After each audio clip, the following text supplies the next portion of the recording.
All right, let's do this. Hello, everyone. Thank you all for joining. It's time for another exciting lightning talk. I'm Parag Katkar, your host for tonight. I'm the head of consulting practices at InRhythm, and we have a lot of exciting content lined up for you. Our lightning talks are hosted every Thursday at 5:15 p.m. Eastern Time, and each week, one of our practice area consultants speaks on the latest trends in the industry, which will help you learn and grow in your career. And this week, Jacob Jerrell, who is a senior mobile engineer at InRhythm, is going to give us a primer on Android Studio and how can we get most out of it. So without further ado, let's get it started. Jay? Absolutely. Thank you, Parag. So today we're going to be a little bit different. We typically have discussions about niches, new and upcoming features, or crash courses through various cloud configurations, to name a few topics. Today, I want to step away from the code just a little bit to talk about how we can enhance our lives via our integrated development environment, Android Studio. So without further ado, move on. We'll first talk about some configuration changes that might help your life a little bit. We'll focus on Gradle initially. So once ever you open the Gradle tab, it's by default to the right-hand side of your IDE, or the trailing edge, if you will. You'll notice this blue thing that says task list not built. It doesn't give just a whole bunch of information, but if we go into it, let's see. It gives us a good justification for why not, because it could impact sync performance on some large projects. So it is disabled by default, but if we go into experimental settings, it can provide us some value. So what you would do to enable the task list to be built during synchronizations is disable this box. It's highlighted in blue. Not sure if you can see my mouse hovering over it. And then apply the changes and hit OK. After that, you will have to synchronize your project, but after you do, you will find this list in here. So this list is compiled from all of the various tasks that your Gradle build files have created. So it's quite simple. You can come in and, like, I added Spotless to the example project. So let's apply, and it'll run through and do what Spotless does best. You also have access to tests and that sort of thing. So it's a little bit easier than jumping to the command line or using the run anything button and manually typing it out. It's right under your fingertips. You can also utilize that to actually create project configurations so that you can just select from the drop-down list where you would usually have your app and hit run, and it will just go to work. So I find that very useful, and wanted to share that with everyone before we get into anything too deep. Do want to step back a little bit. This has been added in recent versions to enable the new logcat options. This is very nice, I find. It kind of separates the data, makes it easier to read and determine what's coming from the level of logging it is, like if it's just verbose logging or if there's actually an error, that sort of thing. Makes it a little bit prettier and easier to work with, in my opinion. Also wanted to share that before moving on forward. So as we saw, here's the tasks. Another thing I want to talk about, though, is going to be on the left-hand side, or the leading edge in our projects. We spend a lot of time in this section. I'm sure it's recognizable to everyone. The default is to have it flattened by packages, and we can certainly work with this because you can right-click, new class, and you can actually prefix the class name with the package you want it to go into, and it'll handle it for you. But there are some settings that make it a bit easier. If you're used to using like Windows or something with the nested tree structure, you would just click on the gear icon, go into tree appearance, and uncheck compact metal packages. I find this really useful when scaffolding a new project, because oftentimes the first thing you'll do is create a folder, but then it's very difficult to create the second folder at the same level. So at least at the beginning of the project, I find this useful. No doubt that I'll go back and turn it into compact once the project's a little bit more fleshed out. But at any rate, very useful feature in my opinion. Wanted to share that as well. Are some settings we can take advantage of back into the Android Studio settings where we were messing with experimental earlier, and then go into auto import. You can actually tell it to add unambiguous imports on the fly and optimize imports on the fly. So whenever you save a file or paste in some code and that sort of thing, if it can work it out on its own, it will do it. And then you won't, it'll cut down on at least some of the errors that you'll have to deal with.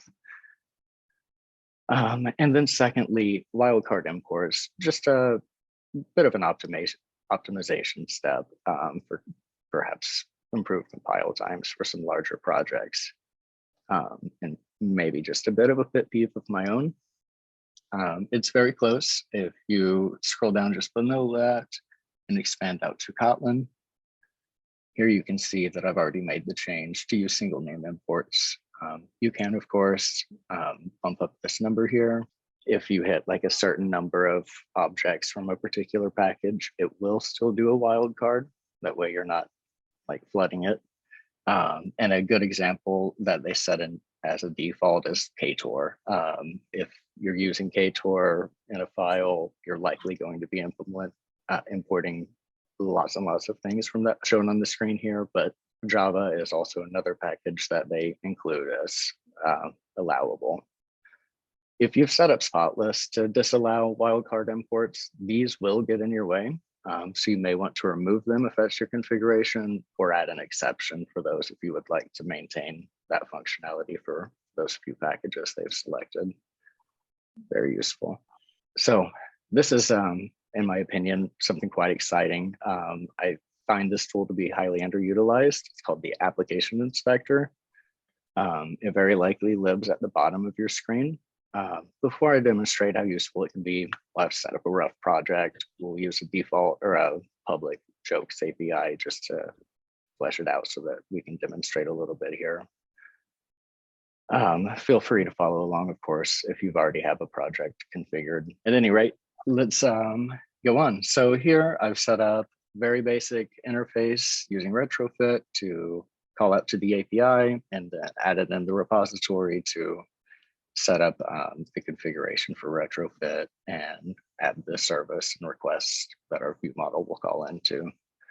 Speaking of views, I have done this in Compose. It's very simple to set up composables in comparison to some other methods we've used in the past. So I've used class to manage state here. And then, so whenever it loads, it'll be default none, which will cause it to call into the view model to get the categories from the jokes API. And then it'll load, give you the response from the service. It'll give us a result message, and then we're just basically printing out a list of the items that we get. Currently it's set up. I'm expecting to get a list of strings, and we'll see how that goes. Let's see, I'll go ahead and run the application, and I'm confronted with an error. I'm sure a lot of us have seen this error either in the debugger. If you didn't print it directly to the screen, it's not something we do commonly, but for example purposes, it's here. And so now we can actually take a look into the application inspector and see how it can make our lives easier. And we can stay in Android Studio the entire time. You won't have to go look at some API documentation or anything along those lines to work out this issue. So when we expand the application inspector, it initially takes you to the database inspector, currently blank. But if you are using SQLite and that sort of thing, you will have options in here. And you can imagine the usefulness of being able to inspect those tables and such. Additionally, there's the background task inspector. It lists categories for workers, jobs, alarms, and wake locks. So still, we're in a very simple application, so it's not incredibly useful for us in this use case, but it's very good to be aware that it exists. You can only imagine the useful data that will be in under these categories for a fully fleshed out application. But what I want to bring attention to is the application inspector. I know a lot of us have various different ways that we figure out what our response objects are going to look like. There's probably hundreds of ways to do it. But at any rate, I find this to be very powerful, the network inspector. Whenever your application's running and it's in debug mode, that's an important thing to note, it will track network activity, and it'll show spikes here. So it'll show that we a request about 0.3 kilobytes and we've received 3 kilobytes in response. Well, that's interesting. We had a bit of an error, so let's see what that's about. You can basically, I don't know if anyone's familiar with Flash, but back in the day, it would give us something like this, and you can kind of select an area just by clicking one side and dragging it out to capture like the entire spectrum. And what we see here, once we do that, is that we got a 200 response code, so that's successful according to, but as we look over here in the response, I most certainly did not get a list of strings. This is definitely an object, and it's a little bit more complex than what I just guessed at. So as you can see, this is right here available in your IDE. You can kind of minimize it, keep it close. You won't be bouncing back and forth, context switching, and then trying to memorize the spelling and case sensitivity and that sort of thing, because it will be right in front of you. So with that, we've captured it. I went ahead and made a model to demonstrate what we just saw in the network inspector. Use the serialized names that came from the various different properties and all of that stuff. I made the nested class for the aliases so that if it's the endpoint's asking for MISC in one case, the human readable version will be miscellaneous. So I wrote a little helper function just to kind of guide that along in case there is an alias. It will print out the full name. Otherwise, it'll just simply print out the name from the list we saw back here. Then we will have to make some changes, of course, to our services and repository to make up for that change. So I've changed the response type in our service to a category response, matching the model that we created. And then, of course, I've updated the joke repository to have the same response type. And let's see, we should be able to give the application a run again. As you can see, very minimal changes needed in this area, of course. So let's give that another chance. I do want to demonstrate firstly that I did make some changes just in case we have an error again. I've added a retry button, and of course, we'll still print out the error message. So let's hit run and see what happens. There's our list of strings we were expecting. Of course, it definitely didn't come to us as a list of strings, as we've learned, but we were able to use them response from the network inspector to build an appropriate model. It's deserialized itself and into a true object, and it's become useful. And it's doing exactly what we expect, all done without leaving Android Studio in any way whatsoever. So I find that very useful. I've shared it with a lot of folks over the years and months and so on.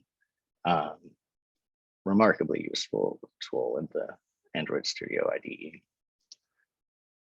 All right, and then there's another feature that probably very well aware of. It's quick refactors. There's a context menu at the top of Android Studio, or if you right click practically anywhere in the IDE, you will get this menu. I find it to be remarkable. There's some other IDEs out there which, looking at UX code, that don't handle renaming files and that sort of thing, or renaming classes very well. I find that this does a great job. In fact, sometimes it's too good, and you'll find that you've edited 100 files based on the change that you thought was going to be quite simple. But what it can do, like I said, it can rename things. As we can see in the menu, it can convert it to an inline method. You can even update method signatures. I have some other screens here that I'll show that kind of demonstrate that. And it's just important that whenever you make changes like this, it does go through and update your entire project. So if you've package imports in different files, your call sites, it will even change the file name in some cases if the class currently matches the file's name. And if you have comments with the square bracket pointing to that particular class, it will go ahead and update those as well. So just bear in mind when using this section, great power comes great responsibility. But let's step through and see. Here we demonstrate how you can move that class to another package. So say I had it in just like the base model package, and I want it to be in the data model package because my project's going to get a little bit more advanced. It does allude to a complaint. It's just telling us that data doesn't exist, but that's quite all right, because once you select it, it gives you the option to move it to the destination directory matching the package directive we've typed in. And as you can see, whenever we apply that, it created our data package, it scaffolded it out to the model and moved it into there. Our original model file is empty. And then of course, in our other files that use category response, it has updated those package directives to be data.model. So very incredibly useful feature. You don't have to go touch a whole bunch of files if you need to change your project around. I love it personally. Let's see. There's also some quick refactors you can do.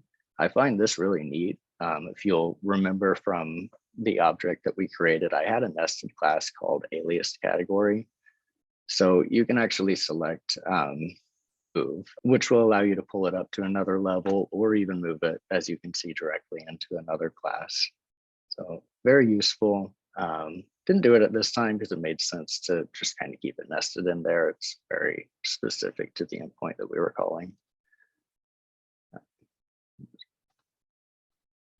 Another thing that I find really useful is using it to change the function signatures. Kotlin lets us get away with quite a lot. I can write a function signature where the first two parameters are expecting a string type, and I can go call it from somewhere without passing in the parameter names. And then I can come along in the future and get myself in trouble by manually updating it to add a third string parameter. And then suddenly things start breaking down and don't work as expected. So we can use the change signature option here to kind of help us out with that a little bit. So as you can see, you can add and remove things. You can use the up and down arrows to change the order, all of that stuff. I will note that if you're working with parameters that have annotations on it, that might be a little bit more tricky. You'll have to probably go in and look at those, but it will at least maintain the annotations on the existing ones. In conclusion, I just wanted to point out, whenever we're confronted with a new tool, it's very valuable to spend some time just getting acquainted with it. It's really easy for us to just pick it up, see that it's an IDE, and start writing our code and not really pay much attention to the other features that's there. But we do call it an integrated development environment for a reason. So I implore you all to thoroughly explore the tool set. I'm sure you're going to find lots of other capabilities that I haven't mentioned. I will point out that there's a version control panel /doc with a shelving feature. It's a whole lot like Git Stash, but I've watched some people use it and it is very phenomenal. It's like an upgrade to Git Stash times 10. It's almost like you can do a commit with a message and everything so that you know what you were doing, and it just enables context switching to be so much smoother.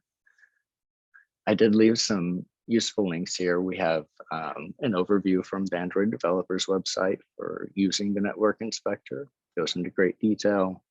I also went into Android developers, and there's the Gradle tips and recipes, which covers some of this. Furthermore, if you choose to just continue using the old Bobcat, I've found the Stack Overflow link very useful. I've probably been there 100 times, just with various installs, changing projects, and all sorts of things. And there's a nice little list of colors that somebody has created and chosen from the material design layout, and it makes it a lot easier to work with our debugger. And finally, I listed Rapid API. That's where I found the jokes API in order to create this demonstration. It's very useful for testing, but there's also plenty of APIs listed that you can very much use for practical purposes, weather and all sorts of stuff. So I did want to share that with everyone. But that fairly well wraps it up. Open the floor to any questions. If we need to, we can jump into Android Studio and have a little bit of fun in there. Thanks, Jay. I want to say that I love this presentation because there are so many things that I use third-party tools for, or I just have to deal with on a day-to-day basis in Android Studio. And some of these tips and tricks have just made my usage day-to-day just so much better about little things I didn't even know it could do. So this type of knowledge, I think, is so great to, if it saves you a minute every hour, that's so much time over the course of a project. Yeah, it's definitely something to take into consideration. You and I were talking a little bit earlier. You can spend 2 minutes doing something, or you can spend a couple hours automating it, and that will add up over time significantly. I believe you'll find plenty of value just by learning to use your tool set. I think Android Studio is amazing. They haven't broken things like Xcode loves to do to us. Anyway, thank you, Greg. Are there any other questions or anything anyone would like to cover? So Jay, is this like the most popular and the best tool out there, or are there any other tools that other developers prefer? As far as developing Android app goes, Android Studio is definitely the way to go. There are certainly tons of tools that you can use for network diagnostics in order to figure out what your response looks like and that sort of thing. But sometimes they're cumbersome, depending on the security of the environment you're developing in, may not work at all or require some significant lift in order to get it to actually work for you. And then you'll have to repeat those steps every time that you want to analyze traffic. Whereas Android Studio, it can just see what the device sees and give it right to us. Nice. Really insightful talk, Jay. Nicely done. Thank you. I hope there was value found in this, and definitely if you find anything, pass it along. Knowledge is power, and we all grow.